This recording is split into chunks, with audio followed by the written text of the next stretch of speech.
Do you know that you can actually marry a person who can't carry the size of your destiny because you don't know it too? That's why I said, until you know you, don't propose.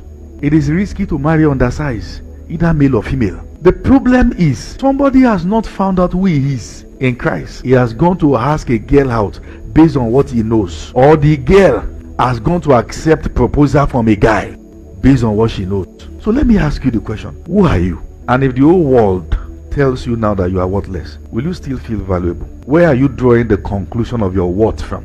And that's why some people can't stand disapproval. At one point or the other in life, somebody is going to misunderstand you. Somebody is going to get you wrong. Somebody is actually not going to know your value. In fact, you can never stand out to do anything unique in life if you derive your self-worth from people.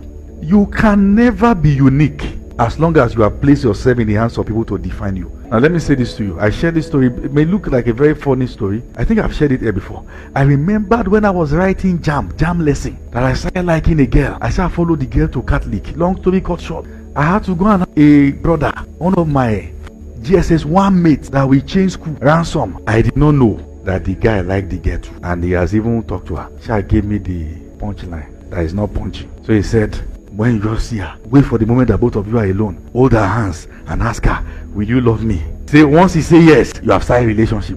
Me too, Aboki. All of us were going after lecture. When she was, walking late behind me too, I started walking behind. So I just asked her the question. Hello, boss, how you doing? Say, fine. There's a question I've been wanting to ask you. Will you love me? The way the girl laughed. Morogo, what have I done? I say, Femi, I don't know you can be this gullible. She said, ransom told you to say this.